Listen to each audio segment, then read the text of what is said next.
selamat datang, selamat hari Minggu, selamat kita berjumpa kembali dalam ibadah raya kita, ibadah GKTI Raja Daud, hari Minggu tanggal 28 November 2021. Kiranya Tuhan memberkati kita semuanya, saudaraku. Kita mau mulai ibadah online kita pada hari ini. Kita persiapkan hati kita, persiapkan hidup kita. Kita memuji Tuhan. Kita nyanyikan pujian Kidung Jemaat nomor 410. Tenanglah kini hatiku.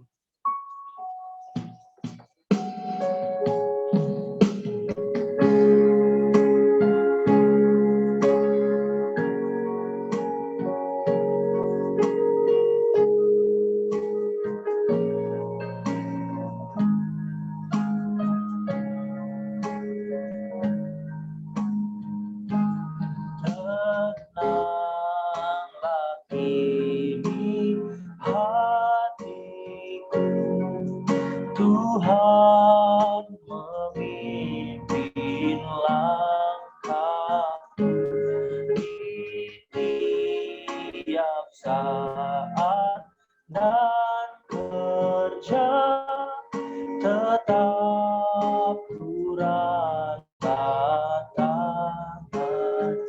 Tuhanlah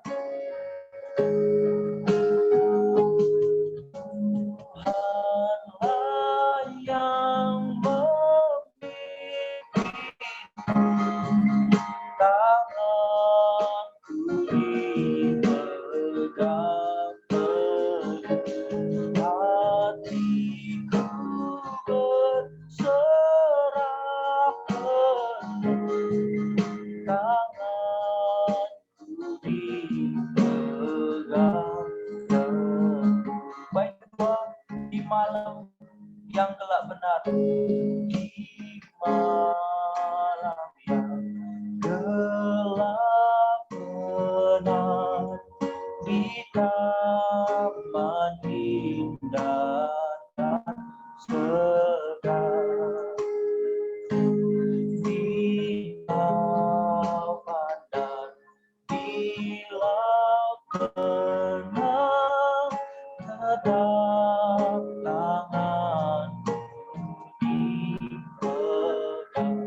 Tuhanlah yang memimpin, Tuhanlah yang memimpinku, tanganku dipegang penuh, hatiku berserah penuh, tanganku dipegang penuh. Baik ketiga, apabila tamat tugasku, apabila tamat tugasku, kau berikan kemenanganmu. Takut mau serang, sebab tanganku kau genggam. Tuhanlah yang memimpinku, Tuhanlah yang memimpinku, tanganku dipegang penuh, hatiku berserah, hatiku berserah penuh, tanganku dipegang penuh.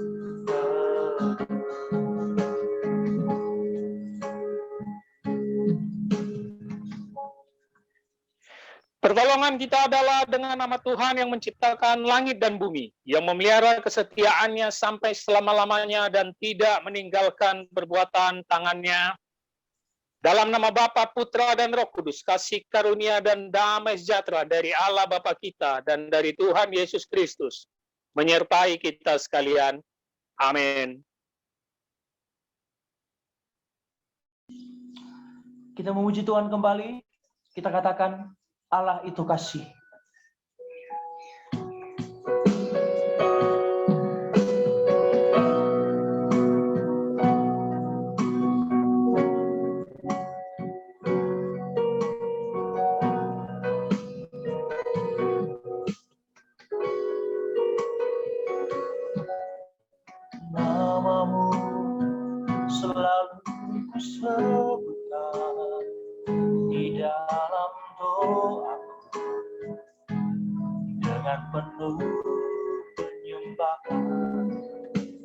kasih-Mu senantiasa ku kenal dalam pujian dengan kerinduan. Ku rindu dunia pun merasakan kasih yang ku rasakan dari-Mu Yesus Tuhan. Ku rindu semua yang Kau lakukan buat dunia mengerti. Kau menunjukkan Allah itu kasih. Ku rindu dia pun merasakan kasih yang ku rasakan dari-Mu Yesus Tuhan. Ku rindu semua yang Kau lakukan buat dunia mengerti. Kau menunjukkan Allah itu kasih. Kau menunjukkan Allah itu kasih.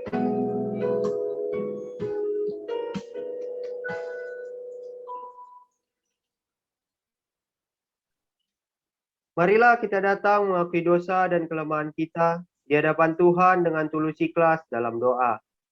Allah Maha Pengasih dan Maha Penyayang, di hadapan-Mu kami mengaku segala dosa dan kesalahan kami, baik dengan pikiran, perkataan maupun perbuatan.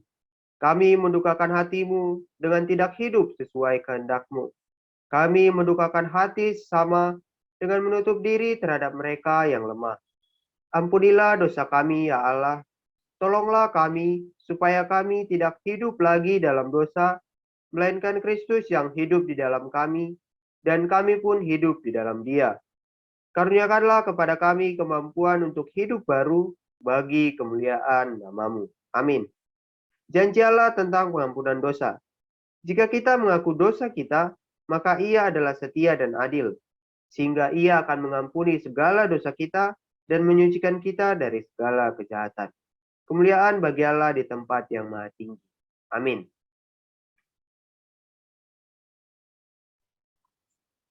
Terpujilah nama Tuhan oleh sebab pengampunan yang telah berikan bagi kita. Kita memuji Tuhan. Kita katakan dihapus dosaku. Kidung Jemaat nomor 36.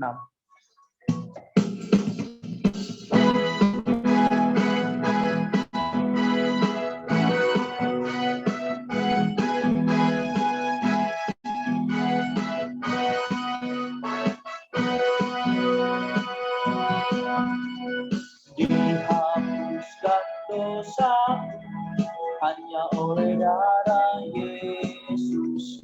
Aku pulih dan sembuh hanya oleh darah Yesus.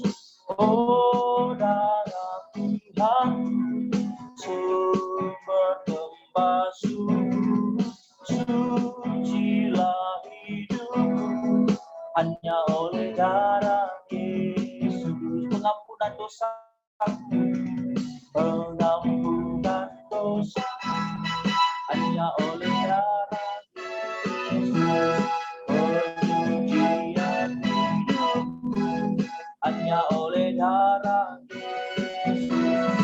Oh, darah Tuhan, sumber pembasuh, sucilah hidupku hanya oleh darah Yesus. Pendamaian bagiku, pendamaian bagiku hanya oleh darah Yesus.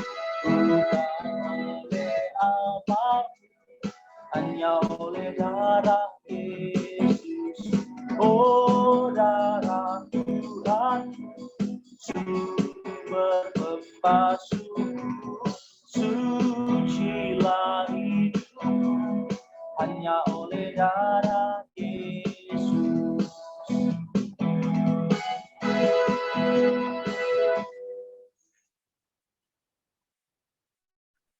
Pengantar firman bagi kita pada minggu hari ini diambil dari Keluaran 30 ayat 17 sampai 21. Keluaran pasal 30 ayat 17 sampai 21. Saya akan bacakannya untuk kita semua dan saya harap saudara mengikutinya dengan seksama. Berfirmanlah Tuhan kepada Musa, haruslah engkau membuat bejana dan juga alasnya dari tembaga untuk pembasuhan, dan kau tempatkanlah itu antara kemah pertemuan dan mezbah, dan kau taruhlah air ke dalamnya. Maka Harun dan anak-anaknya haruslah membasuh tangan dan kaki mereka dengan air dari dalamnya. Apabila mereka masuk ke dalam kemah pertemuan, haruslah mereka membasuh tangan dan kaki dengan air, supaya mereka jangan mati. Demikian juga apabila mereka datang ke mezbah itu untuk menyelenggarakan kebaktian dan untuk membakar korban api-apian bagi Tuhan, haruslah mereka membasuh tangan dan kaki mereka, supaya mereka jangan mati. Itulah yang harus menjadi ketetapan bagi mereka untuk selama-lamanya, bagi dia dan bagi keturunannya turun-temurun. Demikianlah firman Tuhan, berbahagialah orang yang mendengarkan firman Tuhan dan tekun melaksanakannya. Amin. Kita memuji Tuhan kembali, saudaraku. Kita bersama-sama katakan, Engkau alasan aku hidup.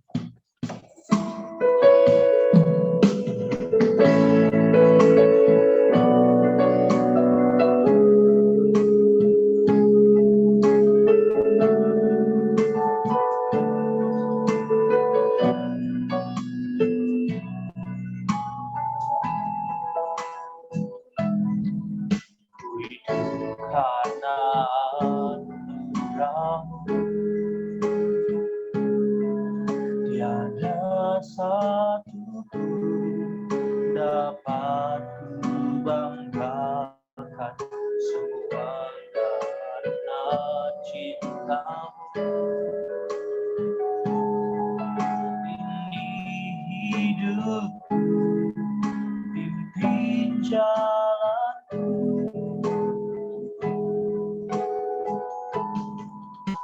Yesus pegang erat tanganku, ku tak dapat hidup di luar kasih-Mu. Bapa, jangan tinggalkan aku, Engkau alasan selamaku hidup. Kasih-Mu mengubah hidupku, kasih-Mu mengubah hidupku. Kau memilihku, selamatkan hidupku, semua karena cintamu. Ini hidupku, pimpin jalanku. Katakan Yesus, Yesus pegang erat tanganku, ku tak dapat hidup di luar kasih-Mu. Bapa, jangan tinggalkan aku, Engkau alasan selamaku hidup. Engkau alasan selamaku hidup.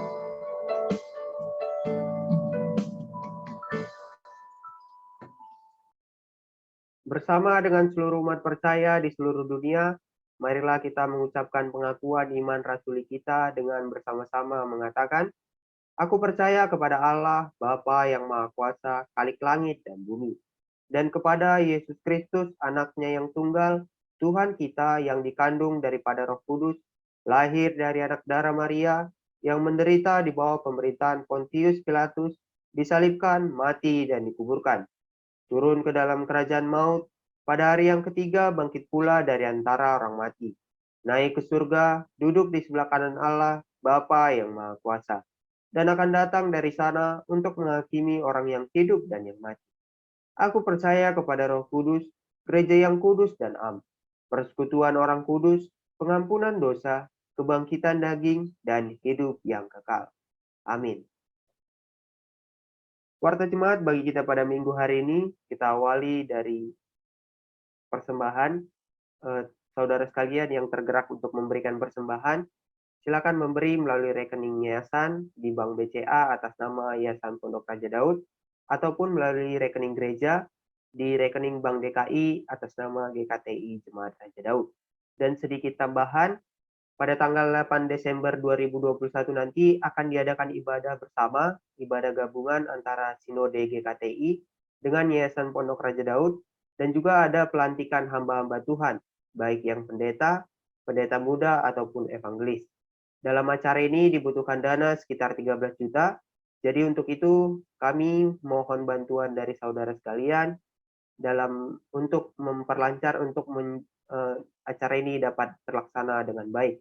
Dan teman-teman, saudara sekalian yang tergerak hatinya untuk memberi, silakan memberi juga melalui rekening Bank BCA atas nama Yayasan Pondok Raja Daud, ataupun rekening gereja atas nama GKTI Jemaat Raja Daud.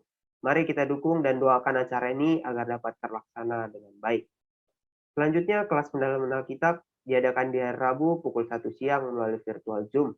Jadi teman-teman yang ingin ikut dalam kelas pendalaman Alkitab, silakan menghubungi majelis gereja melalui DM Instagram di @kingdavidministry ataupun melalui WhatsApp di nomor 0812 8383 3706. Nanti agar linknya dapat dibagikan. Selanjutnya YouTube channel ada 2, hanya Alkitab dan GKTI Raja Daud. Mohon videonya semuanya ditonton dan jangan lupa di like, komen, subscribe, dan di share. Kita bantu agar channel ini terus berkembang supaya dapat memberikan pengajaran tentang Alkitab yang betul kepada orang-orang di luar. Selanjutnya yang terakhir, buku dan buletin. Kita telah menerbitkan beberapa buku dan buletin, ada pernikahan, pacaran, pernikahan dan seks, perzinahan, perceraian, 55 topik sulit Alkitab, Logos dan Rema, dan juga ada buletin volume pertama, kedua, ketiga, dan yang terbaru adalah volume keempat. Semuanya dijual dalam bentuk PDF, jadi kalau teman-teman tergerak ataupun penasaran dengan isi buku ini, silakan membeli dan menghubungi kontak yang ada di kolom deskripsi. Dan juga jangan lupa doakan dalam waktu ke depan akan sedang disusun untuk buletin volume kelima. Dukung dan doakan terus supaya isi dari buku ataupun buletin tersebut sesuai dengan yang Tuhan kehendaki. Demikian warta pada hari ini. Tuhan Yesus memberkati.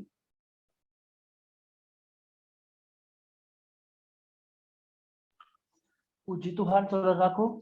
Tiba saatnya kita mendengarkan firman Tuhan pada pagi hari ini. Persiapkan seluruh kehidupan kita untuk mendengarkan firman Tuhan. Kita sama-sama katakan, seperti rusa yang haus rindu aliran sungai.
Pribadi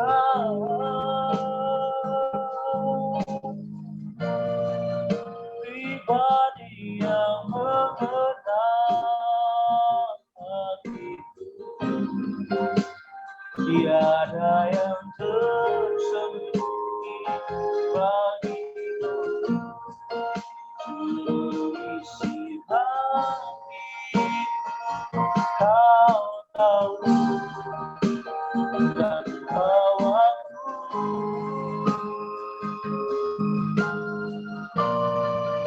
untuk lebih dekat lagi padamu.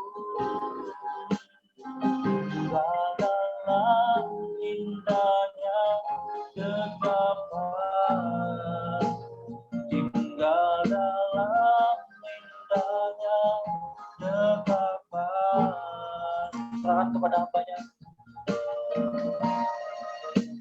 Kasih-Mu.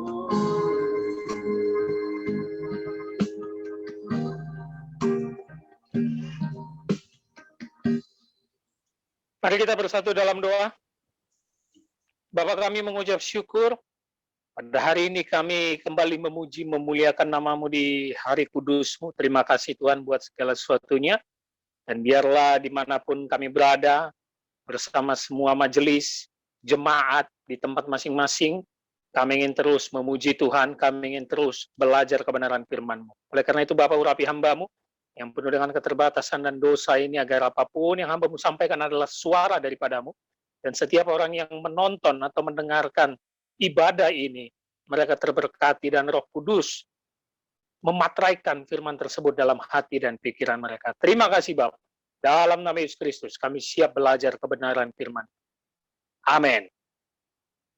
Shalom untuk kita semua. Selamat hari Minggu. Puji Tuhan, gereja kita, GKT Raja Daud, memutuskan untuk kembali beribadah online karena lain suatu hal, dan terutama untuk fokus kepada perayaan Natal kita bersama yang ada di awal Desember. Sesuai dengan pengumuman warta jemaat tadi, kiranya jemaat Tuhan dan semua yang mendengar, melihat tayangan ini, mensupport dan membantu acara kita nanti. Dan kemungkinan acara akan dilaksanakan di Bekasi, ya, di Bekasi, dan kita di situ tatap muka kumpul bersama. Tapi untuk sampai akhir tahun menyelesaikan eksposisi ini, kemungkinan besar kita akan kembali beribadah online untuk menjangkau lebih banyak jiwa yang merindukan untuk mendengar kebenaran firman Tuhan dari ibadah GKTI Raja Daud. Mari kita lanjutkan eksposisi kita, dan hari ini kita masuk di pasal ke-7. Puji Tuhan, Tuhan menyertai dari Januari sampai akhir November ini kita sudah 7 pasal mengekspos, mendalami kitab Injil Markus ayat per ayat. Dan hari ini kita mulai masuk ke Markus pasal 7. Mari buka Alkitab kita. Kita mulai dari ayat pertama. Markus pasal 7 ayat pertama. Saya mulai dan bacakan untuk Bapak Ibu Saudara yang ada di rumah. Pada suatu kali serombongan orang Farisi dan beberapa ahli Taurat dari Yerusalem datang menemui Yesus. Kalau kita lihat dari awal kalimatnya, Markus menulis pada suatu kali, yang artinya ini settingan baru dari pasal 6.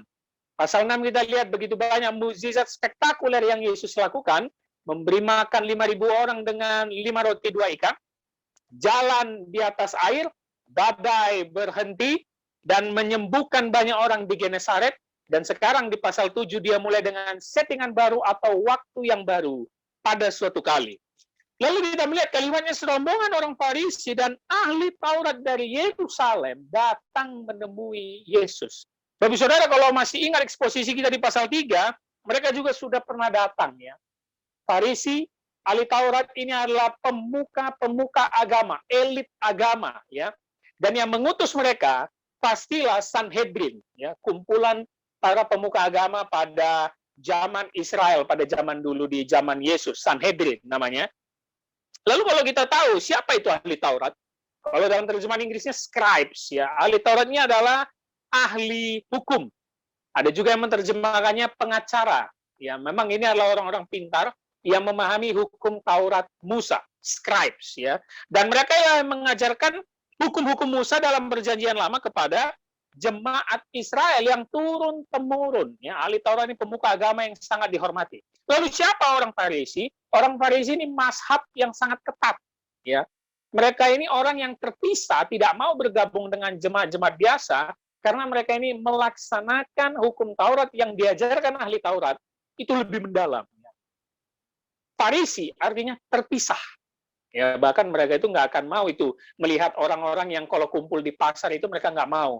Karena mereka merasa tercemar dengan melihat orang-orang berdosa. Jadi ini kumpulan-kumpulan elit agama yang kelihatannya rohani di luar, tapi dalamnya sangat busuk. Kita akan lihat lebih dalam nanti. Nah, kenapa mereka mencari Yesus, Bapak Ibu Saudara? Tentulah peristiwa-peristiwa yang Yesus lakukan, mujizat-mujizat spektakuler, dari mulut ke mulut sudah terdengar, bahkan sampai ke pusat, yaitu Yerusalem. Mereka begitu jauh datang dari Yerusalem, diutus oleh Sanhedrin hanya untuk menemui Yesus, melihat dia, karena nama Yesus begitu populer, mengalahkan semua rabi di Israel pada zaman itu. Dan kita tahu kebanyakan ahli Taurat dan Farisi ini membenci Yesus. Kalau kita baca mulai dari pasal 3, kenapa? Pertama, Yesus mengklaim dia adalah Allah, anak Allah. Dia mengklaim segala perbuatannya adalah perbuatan Allah. Yang kedua, Yesus sering sekali tidak menghormati tradisi, melanggar Sabat, melanggar puasa, dan lain-lain. Dan yang ketiga, yang paling membuat mereka benci apa? Yesus bergaul dengan orang berdosa. Pemungut cukai, orang-orang berpenyakitan, dan yang lain-lain. Itu membuat mereka benci kepada Yesus. Disitulah letak perbedaan ahli Taurat Farisi dengan Yesus, karena Yesus betul-betul menciptakan keadilan sosial pada zaman itu, sedangkan mereka, para pemuka agama, malah mendiskreditkan orang-orang tertentu yang dianggap orang buangan. Kita lihat ayat keduanya, Bapak Ibu Saudara. Setelah mereka datang dari Yerusalem, ahli Taurat dan Farisi ini, apa yang mereka lakukan? Kita lihat Markus pasal 7 ayat kedua. Mereka melihat bahwa beberapa orang muridnya makan dengan tangan najis, yaitu dengan tangan yang tidak dibasuh. Perhatikan ya, ciri khas ahli Taurat dan orang Farisi selalu mencari kesalahan orang lain. Itu selalu. Dan itu yang membuat mereka dikatakan Yesus adalah orang munafik. Mereka tahu hukum Taurat, mereka mengajarkan hukum Musa, mereka merasa dekat dengan Allah, tapi mereka terus mencari kesalahan orang lain, sekecil apapun. Dan dari ayat kedua ini, sesuai konteks dan cerita ini, kita tahu apa?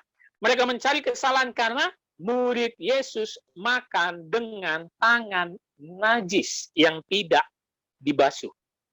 Kalau berkaitan dengan kata najis, memang kita tahu kalau kita kembali ke perjanjian lama, memang orang Israel diperintahkan, khususnya dalam hukum-hukum mulai dari kitab Keluaran sampai Imamat, mereka itu harus betul-betul memperhatikan bahwa diri mereka tidak boleh najis. Terutama saat mempersembahkan korban. Bapak Ibu Saudara bisa baca di kitab Imamat, apalagi mereka imam. Wah, itu lebih ketat. Mereka tidak boleh menajiskan diri, tidak boleh berhubungan badan, tidak boleh melihat mayat, tidak boleh bersentuhan dengan orang-orang asing. Itu semua diatur, karena mereka diatur untuk mempersembahkan korban kudus kepada Allah. Tapi kalau kita lihat dari kedua ini, dikatakan najis yaitu dengan tangan yang tidak dibasuh. Normalnya saja. Apa mungkin murid Yesus makan dengan tangan yang sembarangan begitu kotor? Misalnya ada banyak debu gitu, ada banyak tanah, habis itu langsung makan doang. Itu kan logika ya, kan nggak mungkin ya mereka sebodoh itu ya. Karena yang mereka maksud ini bukan soal hukum-hukum najis sesuai perjanjian lama, tapi kita tahu sesuai konteks dan judul perikopnya apa, Bapak Saudara? Ini soal tradisi. Tradisi cara membasuh tangan. Bukan soal najisnya yang dari hukum perjanjian lama, tapi mereka soal tradisi. Karena kita tahu kalau soal menajiskan diri, memang diatur dalam perjanjian lama. Epistel kita tadi, yang kalau Bapak Saudara ikuti ibadah kita, dikatakan kan, di kitab Keluaran, pasal 30, ayat 21. Haruslah mereka membasuh tangan dan kaki mereka. Ini imam ya, Imam Harun. Supaya jangan mereka mati. Itu memang diatur dalam perjanjian lama. Khususnya untuk imam. Mereka harus kudus. Karena dipilih oleh Allah yang kudus, mereka tidak boleh sembarangan. Baik itu membasuh tangan atau kaki. Tapi sebenarnya kalau dalam ayat kedua ini, mereka mempersoalkan, mencari kesalahan, hanya soal ritual. Ini soal adat istiadat yang sama sekali bukan perintah Allah dalam hukum perjanjian lama. Dari sini kita akan lihat nanti dialognya semakin menarik kepada Yesus, bahwa Yesus betul-betul melihat mereka sebagai pemuka agama yang munafik. Nah, sesuai konteks kita pada hari ini, Bapak Saudara, di Markus pasal 7, berbicara adat dan budaya, itu suatu hal yang baik. Betul ya? Kita jangan pernah bilang Alkitab nomor 1, Alkitab paling penting, yang lain tidak penting. Kita tidak akan bisa menjadi orang yang hidup seperti itu, apalagi di konteks kita Indonesia. Nggak akan bisa. Ya. Karena adat dan budaya itu melekat dalam diri kita dan turun-temurun dari kakek, orang tua kita, dan sampai kita. Ya, jadi tidak mungkin kita menghilangkan budaya dan adat. Dan tertentu untuk budaya timur seperti kita, kalau kita kaitkan dengan konteks masa kini dari ayat ini, membasuh atau mencuci tangan memang hal yang baik sebelum makan. Betul ya? Dan kalau kita lihat akhir ini, ternyata ahli Taurat dan Farisi sudah mengklaim dari ribuan tahun lalu praktik-praktik mencegah penyebaran virus corona. Ya kan? Harus mencuci tangan supaya bersih. Untung saja dulu tidak ada hand sanitizer ya. Harus mencuci tangan. Apakah itu kita lakukan sampai sekarang? Tentu. Bahkan ada orang tua kalau kelihatan anaknya tidak mencuci tangan, langsung main hajar aja makanan di atas meja, marah kan. Itu adat dan budaya yang sangat baik, mencuci tangan sebelum makan. Tetapi kalau soal konteksnya kita lihat pada pasal 7 ini, itu bukan soalnya mencuci tangan. Tapi bagaimana ritual dan tata cara mencuci tangan. Nah, itu berbeda, Bapak Saudara. Bapak Saudara, kalau diajarkan orang tua kita, cuci tangan yang baik itu harus 10 menit ya. Caranya jari per jari dulu. Ya. Itu kita marah juga kali sama bapak mama kita, apaan sih cuci tangan pakai sabun selesai kali. Udah lapar ini ya kan. Tapi memang kalau dalam soal menyantap makan, saya lebih percaya dengan tangan saya daripada sendok garpu yang ada di restoran, Bapak Saudara. Kenapa? Tangan saya ya kotor pun tangan dari saya, gitu kan. Kalau sendok garpu itu kan kita nggak tahu udah dipakai berapa ratus orang ya, gantian-gantian, walaupun dicuci. Makanya paling enak itu makan itu pakai tangan. Ya kan, orang Batak itu paling lahap itu makan pakai tangan, apalagi angkat kaki satu, ya kan. Makan-makan di lapo itu. Ini adalah budaya yang baik, dan kita akan lihat lebih dalam. Apa sebenarnya ritual yang mereka maksud tentang membasuh tangan, sehingga mereka mencari kesalahan murid Yesus yang mereka rasa najis karena tidak membasuh tangan saat makan. Kita lihat ayat ketiga. Sebab orang-orang Farisi, seperti orang-orang Yahudi lainnya, tidak makan kalau tidak melakukan pembasuhan tangan lebih dahulu. Karena apa? Ini penting, Bapak Saudara. Mereka berpegang pada adat istiadat nenek moyang mereka. Perhatikan kalimat awal di ayat ketiga ini. Sebab orang-orang Farisi seperti orang Yahudi lainnya, karena mereka ajarkan kepada jemaat Israel lainnya, orang Yahudi di Israel, tidak makan kalau tidak melakukan pembasuhan tangan lebih dahulu. Nah, dari sini, di dalam mengekspos ayat ini, kita harus melihat sumber-sumber dari luar Alkitab. Karena ini ngomong tradisi. Ya. Bapak Ibu Saudara harus tahu, dalam budaya Yahudi, tradisi-tradisi lisan ataupun kitab-kitab di luar perjanjian lama, mereka tidak mengakui perjanjian baru ya, itu sangat banyak. Bapak Ibu Saudara bisa cari sumber-sumbernya, dan inilah pentingnya kita belajar eksposisi supaya kita tahu lebih dalam apa maksud cerita ini. Sebagai contoh, ada salah satu tradisi yang mereka sebut tulisan atau tradisi Mishnah. Ya, ini tradisi yang sangat penting bagi orang Yahudi. Bahwa dalam pembasuhan tangan itu, dalam mencuci tangan sebelum makan, air itu dituangkan ke tangan yang harus ditelungkupkan. Ya, telungkupkan begini ya. Jadi air itu pelan-pelan begitu. Jadi ini metode atau ritual yang hanya soal mencuci tangan, nggak boleh cepat-cepat. Bahkan ukuran airnya ditentukan di dalam tulisan tradisi Mishnah. Itu kitab yang mereka pegang sampai sekarang. Ada ukuran air yang akan dituangkan saat tangan ditelungkupkan seperti ini, lalu dibasuh, dan kepalan tangan itu dibasuh, dicuci dengan berkali-kali. Jadi begini, Bapak Ibu Saudara. Kepalan tangan harus dibasuh berkali-kali. Bahkan sampai kemana? Pergelangan. Ya, harus sampai ke sini. Katanya di sini merupakan juga bagian yang sangat kotor dan bisa buat najis. Jadi harus sampai sini. Sebagai singkat contohnya, mungkin Bapak Ibu Saudara bisa melihat saudara kita Muslim kalau sebelum memulai sholat, ya, yang saat mereka mengambil air wudhu, itu tata cara yang hampir mirip, ya. Mereka ada tekniknya dan harus berkali-kali diulang, harus sampai bersih. Waduh, nggak boleh sembarangan masuk ke dalam musola, ya, dalam masjid. Mereka harus betul-betul suci juga. Itu sebagai contoh yang real kalau Bapak Saudara mau melihat. Dari Yahudi pun melakukan yang sesuai dengan tradisi yang dilakukan oleh ahli Taurat, harus seperti itu. Kepalan tangan, pergelangan tangan, airnya ditentukan. Bahkan di dalam salah satu traktat atau tradisi lain selain Mishnah, namanya Talmud, dikatakan seperti ini. Tangan menjadi najis dan menjadi bersih, itu harus sampai ke pergelangan tangan. Ya.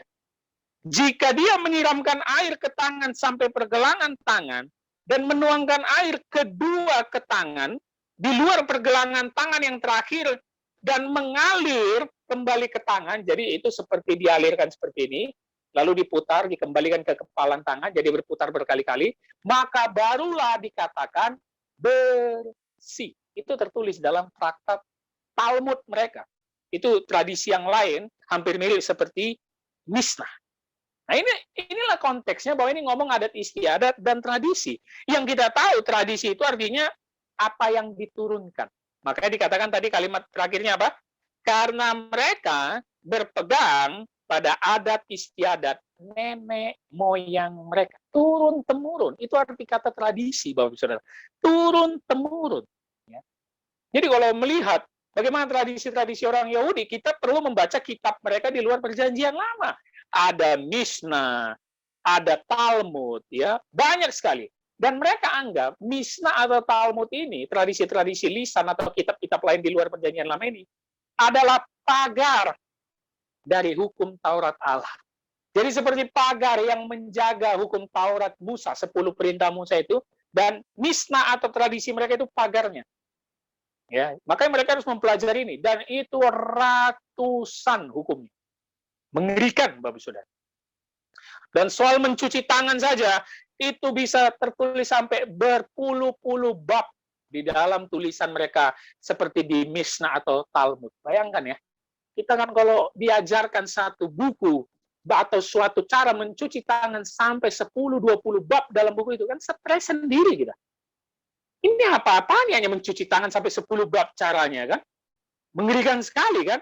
Nah, itulah yang membuat kita tahu bahwa pemuka agama ini, ahli Taurat dan Farisi ini, bukan ngomong soal hukum Allah, bukan ngomong soal najis sesuai perjanjian lama, tapi mereka ngomong najis soal tradisi nenek moyang mereka. Seperti saya katakan, adat penting, budaya penting, tapi firman Tuhan harus di atas segalanya. Karena saya tahu, banyak orang, banyak pendeta, banyak gereja yang menyamakan tradisi dan Alkitab harus sejajar. Itu bahkan sejak zaman bapak-bapak gereja, bahkan sejak zaman perpecahan Katolik dan Protestan. Hanya karena sejak tradisi dan Alkitab disamaratakan. Tapi kita memiliki paham bahwa Alkitab harus di atas segalanya. Adat dan budaya tetap kita miliki dan tetap kita pegang. Nah, ini yang menjadi penting, karena kebanyakan dari kita itu kalau hanya berpegangan kepada Alkitab saja, ya, sekali hanya dengan slogan sola scriptura, menganggap budaya nggak penting. Ini pun bahaya. Itulah yang terkesan kita gampang menghakimi orang, gampang menjelek-jelekkan budaya orang lain, gampang menghina adat orang lain. Tidak bisa, Bapak Saudara. Bukan berarti nilai mereka sama, tapi adat dan budaya tetap harus kita miliki, karena itu turun-temurun dari nenek moyang kita. Coba kita perhatikan ayat 4. Dilanjutkan bagaimana tata cara mereka. Dan kalau pulang dari pasar, mereka juga tidak makan kalau tidak lebih dahulu membersihkan diri. Banyak warisan lain lagi yang mereka pegang, umpamanya hal mencuci cawan, kendi, dan perkakas tembaga. Perhatikan ya, kalau mereka pulang dari pasar, mereka tidak makan kalau tidak lebih dahulu membersihkan dirinya lebih dalam lagi. Kalau ayat 2 dan 3 hanya soal membasuh tangan, tapi kalau pulang dari pasar, mereka bukan hanya mencuci tangan, tapi harus membasuh, itu mandi ya, mandi, membasuh dirinya. Kenapa? Karena di pasar itu kan tempat berkumpulnya semua orang, maka orang Israel atau para imam, wah itu nggak boleh bersentuhan. Satu, dengan orang asing. Misalnya mereka bersentuhan dengan orang Yunani, itu mereka anggap asing. Nggak boleh, najis. Mereka juga nggak boleh bersenggolan dengan kaum perempuan. Dianggap najis. Mereka nggak boleh berpegangan atau bersentuhan dengan binatang-binatang haram. Itu di pasar itu kan begitu banyak semuanya kumpul. Nggak boleh. Mereka nggak boleh bersentuhan dengan bangkai atau mayat, langsung najis. Mereka nggak boleh bersentuhan dengan orang buta, kusta yang mungkin lagi ada jalan di pasar. Najis. Jadi bukan hanya tangan yang dicuci, tapi seluruh badan langsung dibasuh. Jadi tata cara dan adat istiadat mereka ini sangat-sangat ketat dan sangat menyusahkan. Ya kan? Penuh dengan tata cara yang hanya untuk mencuci. Bahkan kalimat terakhirnya apa? Di ayat keempat, banyak warisan lain lagi yang mereka pegang. Umpamanya hal mencuci cawan, kendi, perkakas. Tembaga aneh sekali loh, hanya untuk kendi, cawan, perkakas. Mereka punya aturan dalam tradisi mereka. Tapi saya mau memberitahu kepada teman-teman sekalian mendengar, kata mencuci di situ, ini cukup menarik. Menggunakan bahasa asli baptismois atau baptizestai yang kita tahu baptis. Nah ini dia. Ini salah satu rujukan bahwa tidak boleh ada seseorang yang mengatakan bahwa baptis itu hanya baptis Islam. Karena mencuci perkakas pun di sini menggunakan kata baptis. Walaupun ada dua pendapat, ketika orang Yahudi mencuci perkakas atau tembaga, jadi semua barang-barang mereka perkakas itu ditenggelamkan ke dalam satu ember yang berisi banyak air. Tetap arti baptisnya ditenggelamkan. Oke, no problem. Karena tidak ada masalah dengan baptis selam. Tapi ada juga yang mengatakan baptismois di sini, mencuci, itu dicuci betul-betul dengan sangat detail. Satu-satu perkakasnya. Misalnya ada garpu perak gitu kan, garpu emas, ujungnya itu baru satu-satu dicuci pakai air. Tidak ditenggelamkan ke dalam ember. Bahkan kata baptismois di dalam kata-kata lain kalau disejajarkan perjanjian lama, bisa juga apa? Dituangkan air atau diperciki. Ya, kita sudah pernah bahas ini. Tonton saja YouTube kita di Hanya Alkitab ya tentang baptisan. Menarik. Kata mencuci menggunakan kata baptis. Dan ada 30 bab yang dicatat tentang mencuci di dalam tradisi tulisan Mishnah. Itu tadi yang saya katakan, tradisi-tradisi mereka. Dan ini diajarkan turun-temurun. Ada mulai dari traktat Gemara namanya, lalu Gemara itu dilengkapi oleh tradisi Mishnah, lalu dilengkapi juga dengan Talmud, lalu juga ada Midrash. Jadi semua itu traktat-traktat yang berisi tentang adat istiadat dan hukum mereka. Makanya pernah dengar ayat yang dikatakan Yesus apa? Marilah kepadaku yang letih lesu dan berbeban berat. Pernah ya Bapak Ibu Saudara? Itu karena orang Israel dibebani hukum-hukum seperti ini. Iya, dibebani oleh pengajar-pengajar Israel, pemuka agama seperti ahli Taurat, hukum-hukum yang nggak jelas gini. Mereka merasa, bagaimana kita bisa melaksanakan hukum yang begitu detail dengan ratusan ini? Aduh, susah kali hidup kita.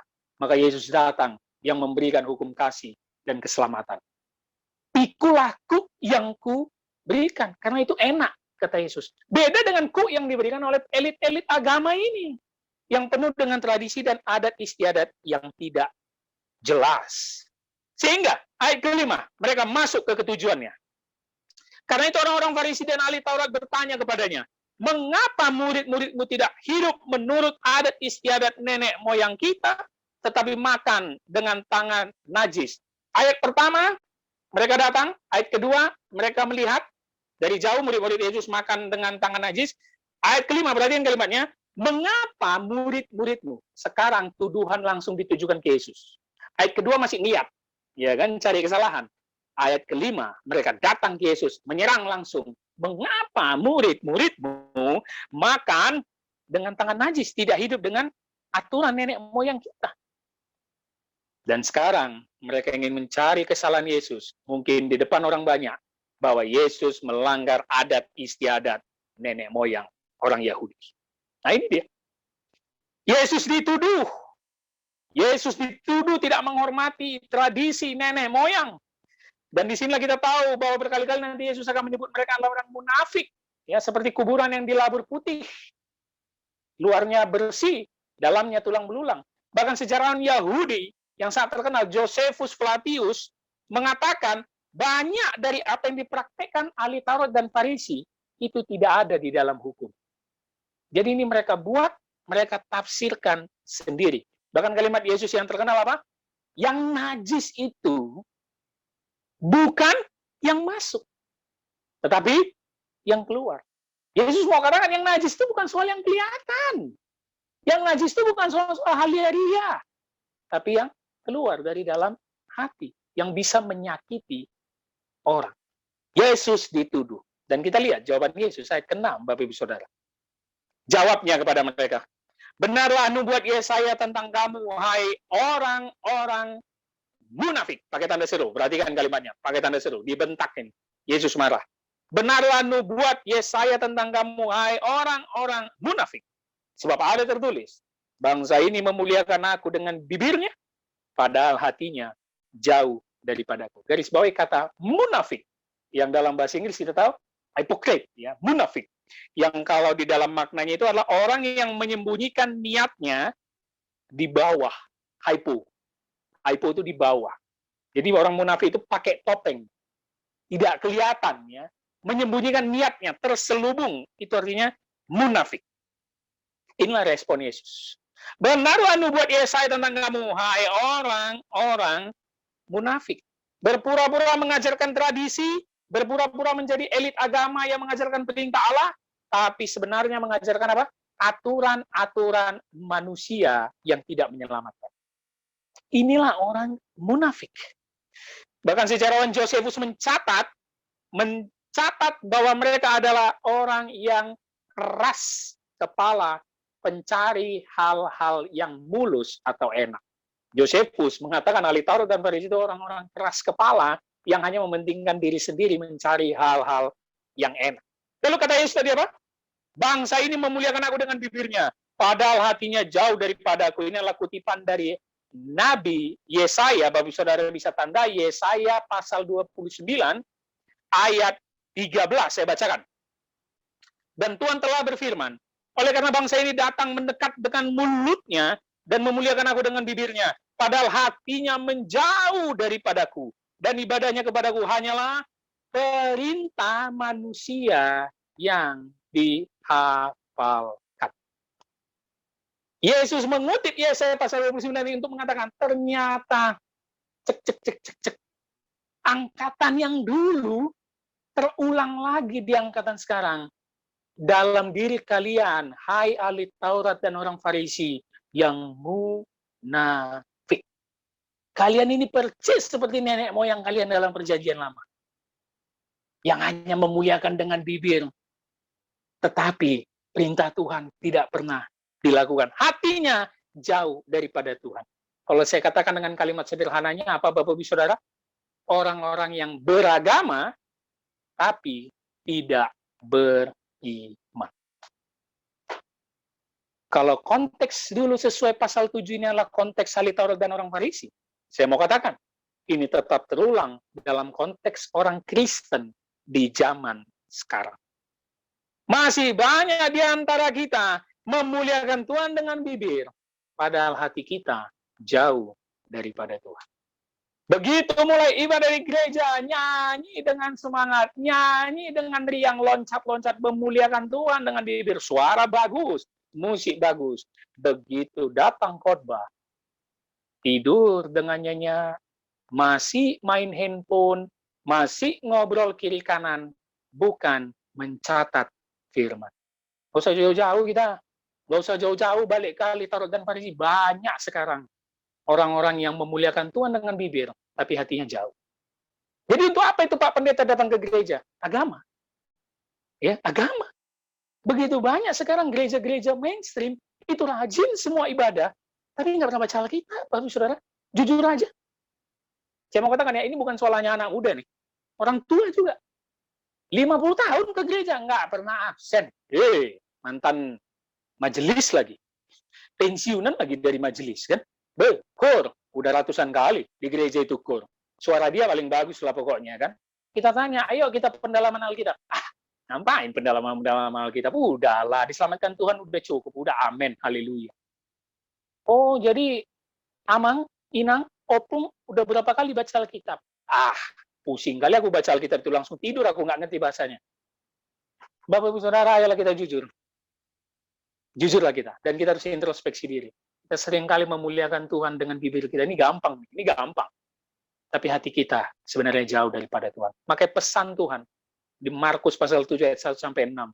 Yuk, kita memuliakan Tuhan dengan bibir kita, tapi juga hati kita mendekat kepada Tuhan. Supaya apa? Kita jangan seperti orang munafik, seperti ahli Taurat dan Farisi. Karena jangan-jangan nanti Yesus berkata kepada kita, "Hanyalah kau pembuat kejahatan, aku nggak kenal engkau. Kau pikir rajin ke gereja, itu kau sudah mengenal? Enggak. Hatimu lah yang membuat engkau mengenal aku." Maka itu jangan praktekkan adat istiadat manusia, budaya di atas firman Tuhan. Dahulukan pekerjaan Tuhan. Dahulukan pemahaman firman Tuhan. Tapi tetap pegang teguh adat dan budaya yang baik.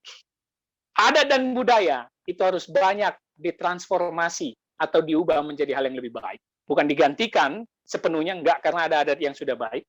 Tapi firman Tuhan itu harus terus menetap dalam hati dan pikiran kita supaya bisa kita praktekkan. Ini pesan kita pada hari ini, kita akan lanjutkan minggu depan. Shalom, Tuhan Yesus memberkati. Amin. Mari kita berdoa. Bapa, kami mengucap syukur pada hari ini kami kembali berkesempatan untuk memahami firman-Mu lebih dalam.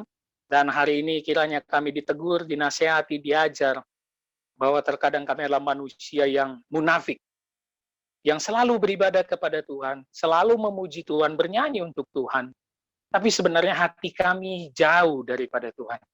Tapi sebenarnya kami mengutamakan kepentingan manusia, mengutamakan adat istiadat manusia, lebih mentaati perintah-perintah manusia daripada perintah-Mu ya Bapa. Oleh karena itu lewat firman ini Roh Kudus memateraikan sekaligus menegur kami, supaya lewat kebenaran firman ini kami diubahkan menjadi manusia yang betul-betul memiliki hati yang berserah kepada Tuhan. Kami betul-betul menjadi umat-Mu yang memuliakan Engkau dengan bibir dan mulut kami, sekaligus hati kami mendekat kepada-Mu. Tolong kami Tuhan, ampuni segenap dosa kami. Biarlah lewat firman ini, kami selalu menjadi manusia baru yang terus diperbarui hari demi hari. Dimuliakan, ditinggikan nama-Mu, melalui perantaraan nama Yesus Kristus dan Roh Kudus, adalah berdoa dan mengucap syukur. Amin.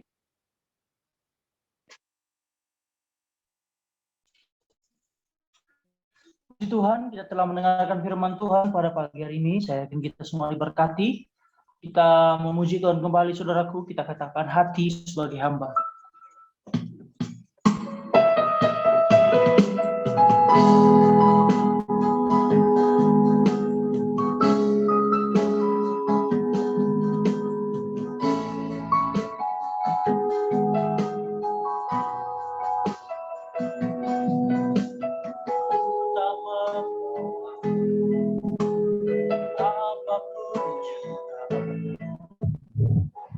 Aku datang ke dunia,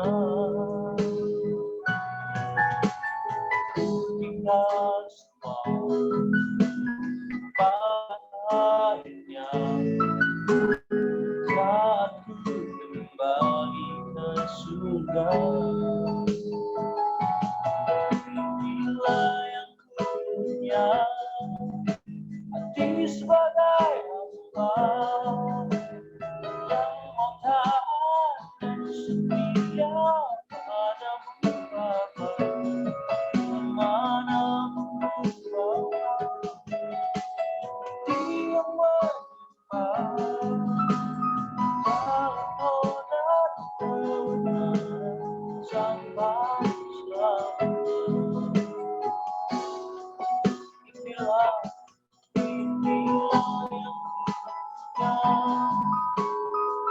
sebagai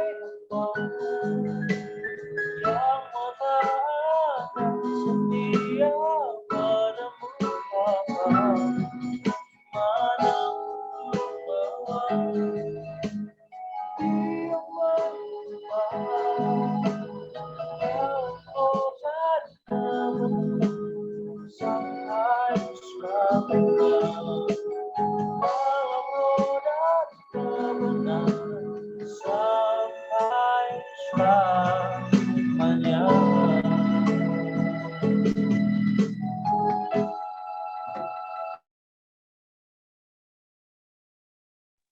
Mari kita mengakhiri ibadah kita.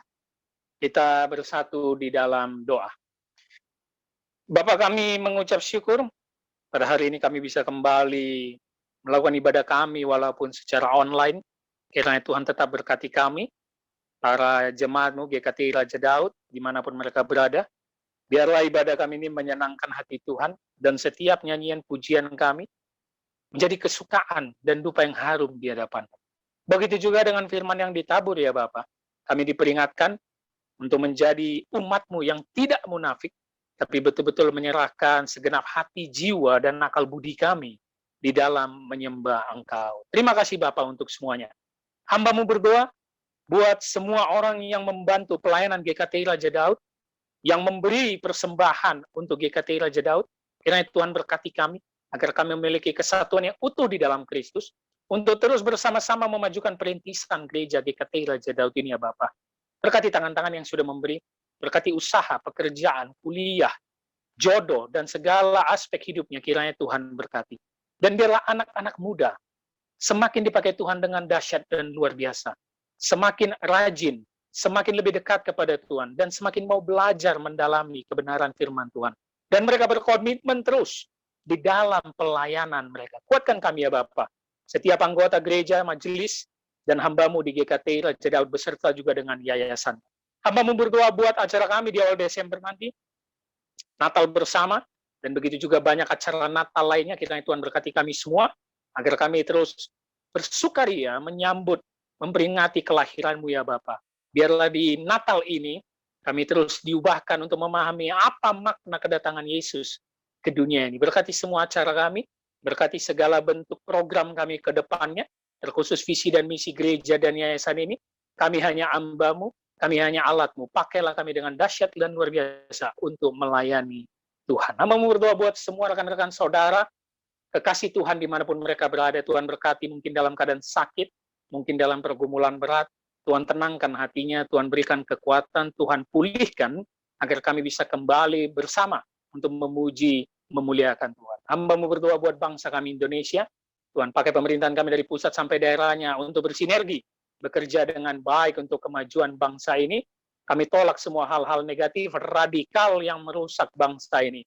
Dan terkhusus untuk penanganan virus COVID-19 yang Tuhan bantu sampai sekarang berjalan dengan baik, pakai terus pemerintahan kami untuk menyelesaikannya secara total, agar kami bisa kembali beraktivitas, bekerja, dan beribadah seperti biasanya. Terima kasih Bapak, hamba-Mu berdoa buat kami, anak-anak-Mu, umat-Mu di bangsa Indonesia ini. Pakailah kami untuk menunjukkan bahwa kamilah garam dan terang dunia, memberitakan kebenaran Tuhan, memberitakan Injil, membawa banyak jiwa datang kepada Tuhan, sehingga banyak lidah mengaku, lutut bertelut, hanya Yesuslah satu-satunya Tuhan dan Juru Selamat dunia. Sebelum kami menerima berkat daripada-Mu, mari saya ajak semua jemaat Tuhan di rumah, kita sama-sama berdoa doa yang diajarkan oleh Tuhan Yesus. Bapa kami yang di sorga, dikuduskanlah nama-Mu, datanglah kerajaan-Mu, jadilah kehendak-Mu di bumi seperti di sorga. Berikanlah kami pada hari ini makanan kami yang secukupnya, dan ampunilah kami akan kesalahan kami, seperti kami juga mengampuni orang yang bersalah kepada kami. Dan janganlah membawa kami ke dalam pencobaan, tetapi lepaskanlah kami daripada yang jahat, karena Engkaulah yang mempunyai kerajaan, dan kuasa, dan kemuliaan, sampai selama-lamanya. Amin. Arahkanlah hatimu dan terimalah berkat Tuhan. Tuhan memberkati engkau dan melindungi engkau. Tuhan menyinari engkau dengan wajah-Nya dan memberi engkau kasih karunia. Tuhan menghadapkan wajah-Nya kepadamu dan memberi engkau damai sejahtera. Amin.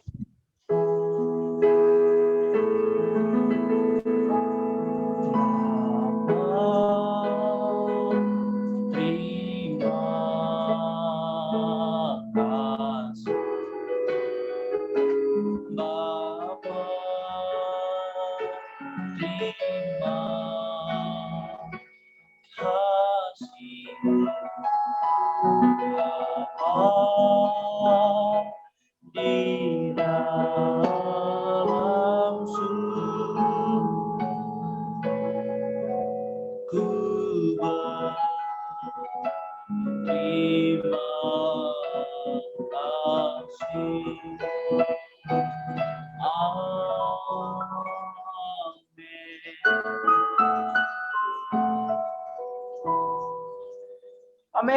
Tuhan Yesus memberkati kita semuanya. Demikianlah rangkaian ibadah kita pada hari Minggu ini.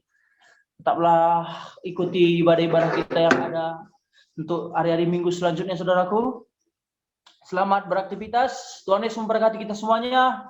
Shalom. Shalom, shalom, shalom.